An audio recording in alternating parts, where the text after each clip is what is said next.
Hey folks, it's Red back at you again. I have a new video for us. Thank you for watching my channel, Urbanite Reflections. And so this one is about China's original black African roots. I think I heard about this a long time ago, how China's linked to Africa.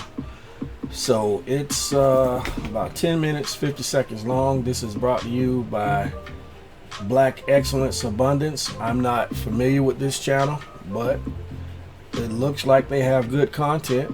And if you're interested in history, then this looks like it's going to be a good channel that we can preview and review sometime. So let's see. On the screen it says, I know thou works in tribulation and poverty, but thou art rich. Of course, that's a passage from the Bible. We'll see what's going on here. I have not seen this video whatsoever, and I'm just going to watch it with you for the first time. So let's see what's going on.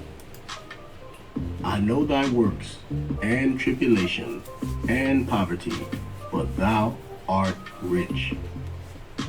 Welcome to the Black Excellence and Abundance channel. Okay.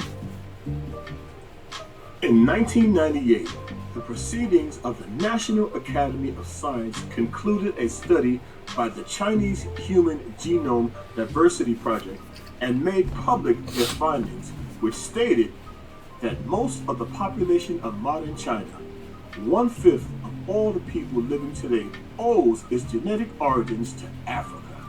Okay.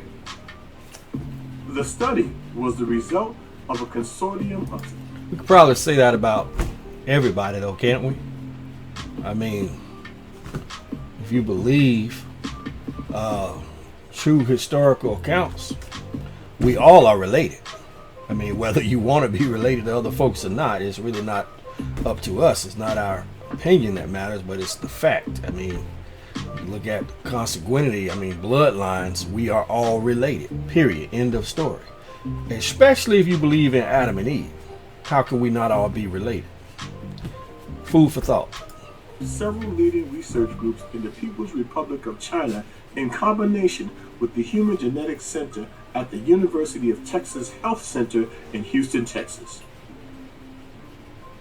In addition to genetic evidence linking China to Africa, archaeological evidence has recorded close to 100 pyramids that are located in a 100-kilometer area around the city of Xi in central China. People with ADHD save 10 hours. And we get the commercials. Come on. But no, by all means, go ahead, skip the ad. Let's skip that. I can't help but wonder, why are these pyramids shrouded in mystery? What are they hiding? I don't know.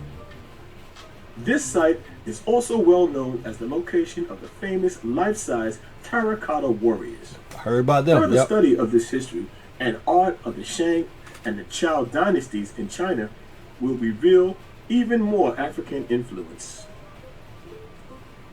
This information and evidence points to a clear interaction and anthropological connection to China's African roots. China's first dynasty and emperor Looks like a were black person. Africoid, or of black origins. Founded by King Tut, the earliest documented rulership in China was the Shang or the Xiang dynasty. I heard about that. The Shang were credited with unifying China's earliest elements to form their first civilization. The Shang were given the name the Naki, Na meaning black and Qi meaning man. Wow. The first Chinese emperor, the legendary Fuxi, was a woolly-haired black man.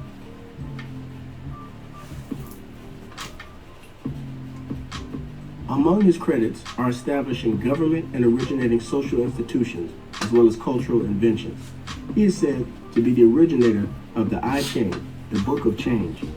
It is among the oldest and most revered system of philosophy. Emperor Hongwu was founder of the Great Ming Dynasty of China.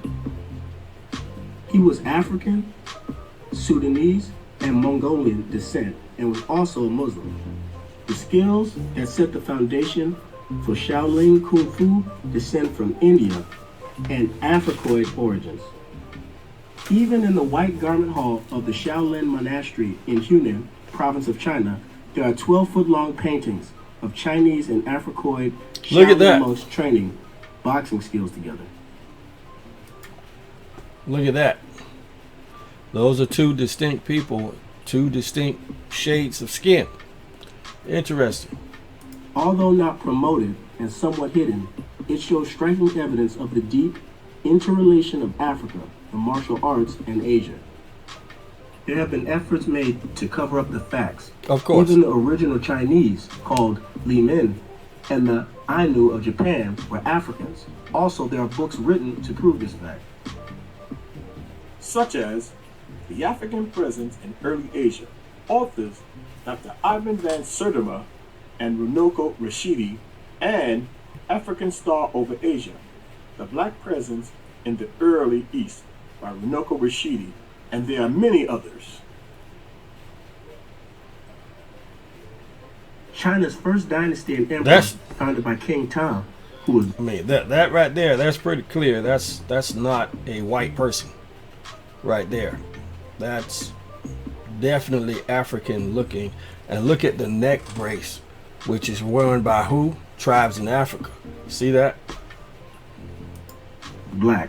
The earliest documented rulership of China was the Shang Dynasty from 1500 to 1008 BC, which is credited with bringing together the elements of China's earliest civilization. The Shang was given the name Naki under the Black Dynasty. The Black Chinese established the basic form of graceful calligraphy that has lasted to the present day. The first Chinese emperor, the legendary Fuhis, was without a doubt black, and his African brothers and sisters established government, social institutions, and cultural inventions. They are credited with the creation of the I Ching, or the Book of Change, which is the oldest, most revered system of prophecy. It is known to have influenced the most distinguished philosophers of Chinese thought. These African offspring were responsible for the building of China's earth mounds pyramids, which are today mistaken for hills due to their eroded appearance and size. The pyramids in Japan are not made of stone indigenous to Japan. It is said that small black people built them during the Mu civilization. We know that the pyramids built around the world were all built by black people, as no other people have a history of building pyramids, judging by the contents of all the pyramids. There are people who will dispute this fact. However, I challenge anyone to take a good, honest look at the contents of the pyramids throughout the world and find out who the builders of the pyramids are, based on the contents of the pyramids. And you will find that they are inevitably black people. And there are also people who try to reduce our content as being racist. This is not true. As a matter of fact, it's far from the truth. What we are truth tellers. We challenge anybody to research any of the videos and any of the information that we find, and you will see that we are not racist at all. We are simply telling the truth about our people. Very Telling interesting. Our truth, our story. Hi everybody, I'm Jack Canfield. I'm excited to let you know that I'm going to be part of the Brainathon that's coming up with John Assaraf. We'd also like to point out that in a genetic study published in the Proceedings of Very the interesting. National Academy of Genetics, scientists found evidence that the first Africans arrived in China around 60,000 years ago. Population researcher and geneticist Li Jin said, "Our work shows that modern people came to Southeast Asia and then moved to northern China. This supports the idea that modern people came from Africa. In later ages, they were responsible in 210 for constructing an elaborate tomb for Shin Shi Hujuan. His body Wow. is guarded by an army of soldiers, warriors made out of the terracotta. They are also credited with building the Great Wall of China. That's right, folks. Black people had a very big hand in the building of the Great Wall of China. This is very interesting because this is a little known fact. I repeat, It is strong evidence that the Great Wall of China was built by black people. Look at that. There is also evidence of a substantial population of blacks in early China. Archaeological studies have located an infrastructure which was inhabited by blacks in early Chinese history, and reports of major kingdoms ruled by blacks are frequent in Chinese documents. In the earliest Chinese history, several texts in classical books spoke of these diminutive blacks. The Toruli, composed under the dynasty of Tivu, 1122 to 249 BC, give description of the inhabitants with black features. Chinese folklore speak often of these blacks and mention an emperor of Chinese named Li, 373 to 397. He was companion of the emperor Shao Wei, who was spoken of as being black African, and the kingdom of blacks in the southwest of China. Chinese folklore speak often of these blacks and mention an emperor. Oops. I know thy works. I messed that up, didn't I? tribulation, and Later ages. My bad. their- Let's get back to it. In the earliest Chinese give of Chinese named Li of China. There we go. Chinese I folk was trying to pause it, so I apologize. Look at this statue. Look at this person's hair. Look at that. That's what we see today from Africans or people of African descent. And some white folks wear their hair like that now too. They're white Rastafarians here in the United States, and I imagine other places around the world. But the bottom line, I mean, look at these statues. These individuals, these statues have black features. But the bottom line is, you know, the world then is not the world now. So, you know, people might see this and they'll say, well, how can that be? Or whatever. You're talking about a completely, entirely different socioeconomic situation, however hundreds of years ago this was. And relations between different people was completely, totally different. I mean, you don't have to look any farther than the situations or circumstances of World War I with Yugoslavia and all those other countries that are not even here anymore. I mean, the land obviously is, but those societies have changed. And over time, societies change.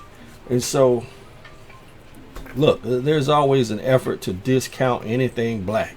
We know that. And that's just the facts.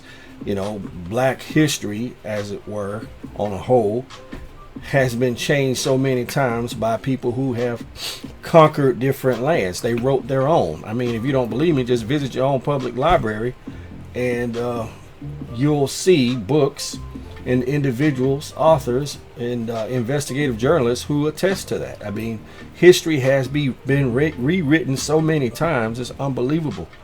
You know, I mean, I can tell you about my experiences in college, learning about a lot of things during the Revolutionary War that involved people of color, black people, that they didn't teach us in public school and high school. I went to a public college, and then I ended up going to a private college, and I learned so much about people who looked from me, from white professors who, bless their hearts, they took an interest in learning, and they brought that information to us in class. And it was very astonishing, fascinating, you know, when you learn about different cultures that you know about, but you haven't heard about different accomplishments of those people and some of their contributions and the things they've done to help bring about change to get us to where we are now. And black people have done that. I mean, it's amazing when you hear about it. And so stuff like this I find very interesting because I don't discount it. Whereas, you know, someone else might be quick to discount it because they're looking at what's going on today. You know, you can even look in the Bible and see the prominence of Ethiopia and Egypt. And I mean, the Cushites, they're in the Bible. Those people were black. And so, I mean, it's just fascinating to me. So let's hear the last end of this. This is pretty good. I think we got about 1 minute and 20 seconds, maybe 2 minutes left. Folklore speak often of these blacks and mention an emperor of Chinese named Li, companion of the emperor Shao Wen of Wei, who was spoken of being black African, and the kingdom of blacks in the southwest of China. The sacred Manchu dynasty shows a great Look at their hair. of black people. Emperor Po Yi of the Manchu Kawa, direct descendants of the Manchu ruler of China, is most distinctly black. Chinese Chronicle reports that a black empire existed in the south of China at the beginning of the country's history. Yeah, I believe that. So you see, folks, black people were there at the... Yeah, because there were 5 different kingdoms within China, and then they united under one emperor. So that does not surprise me at all. very beginning. In Sheikh Anta Diop's writing, African Origin of Civilization, the ancient black royal house of China, 1766, 1100 BC, called the Shang, contributed mightily to China's earliest known civilization. Now this history is a little known fact in black history. Right. The fact that black people were at the very beginning of the Chinese Empire lets us know that we have a history that is unexplored and that is many times unfortunately hidden from us. It's true.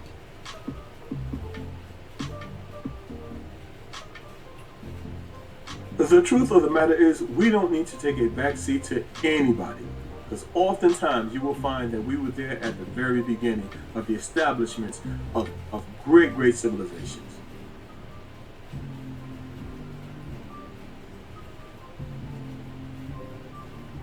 All right. Okay. The Black Excellence and Abundance Channel, where black history is every day.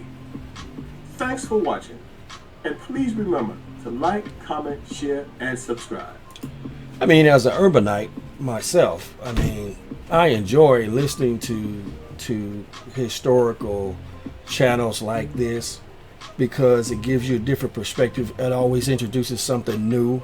Then you can go do your own research if that's what you choose to do. But I enjoy it, you know, not just listening about black folks, but about listening to ancient civilizations who are not black. I just like being well-rounded and learning more about the world in which I live, because I consider myself a world citizen, not just a citizen of my nation. I mean, these things are important.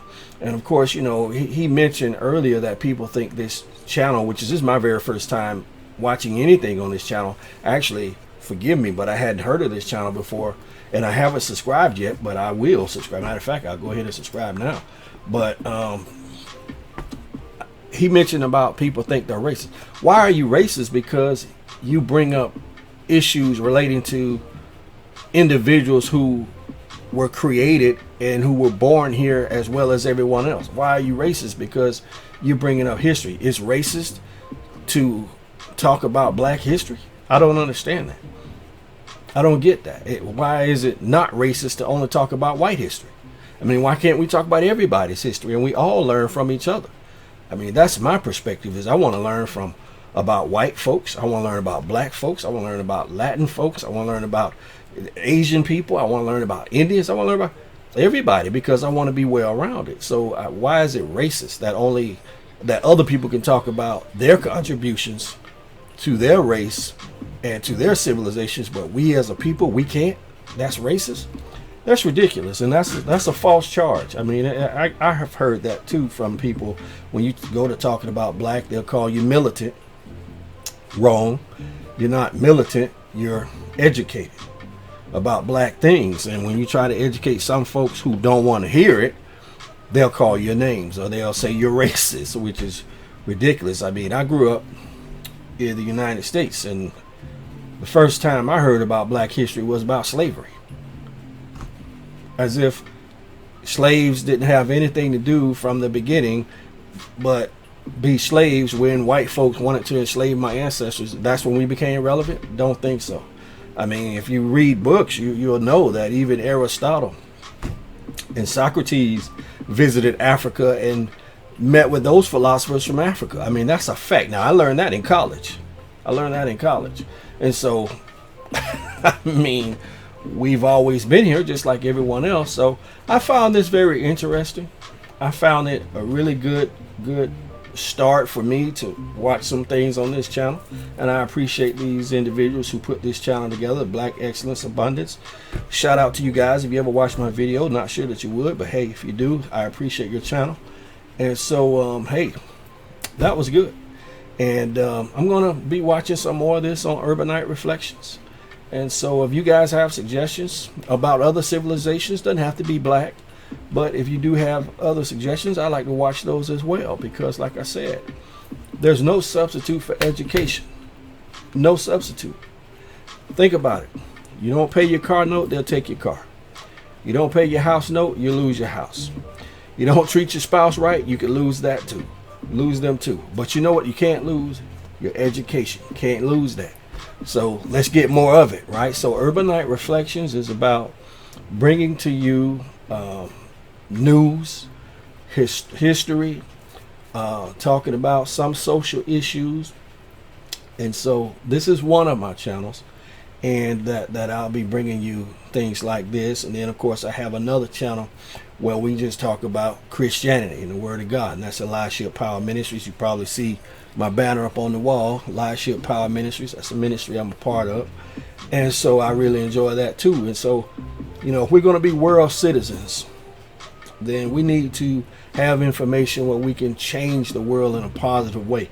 And in my view, learning more about this type of stuff is a way to change it in a positive way, because, you know, groups of people, some groups of people, they get beaten down quite a bit, and they're told that basically, they're told that they have no real, true, rich history. That's a lie. Every culture does. Every culture does. You know that's not true. That's a lie. So we need to educate ourselves so we can actually pass the word along and build up our brothers and sisters, right? So I really appreciate this. I really appreciate this channel. I hope you guys enjoyed it, because I certainly did. And thank you for watching Urbanite Reflections. And I'll have more. I have more. So take care of each other. Be safe. Pray much. Pray for all the refugees all over the world. The Ukrainians, yes, the Afghanistanis, and the Syrians as well, because they have millions of refugees too. So while you're praying for the Ukrainians, which is good, pray for those other refugees as well. And if you can support all three, please do that, because you know what? We need to help each other. And humanity is only strong as its weakest link. So let's link together and be strong for each other. Amen. So take care, be safe, and look out for one another. Bye-bye.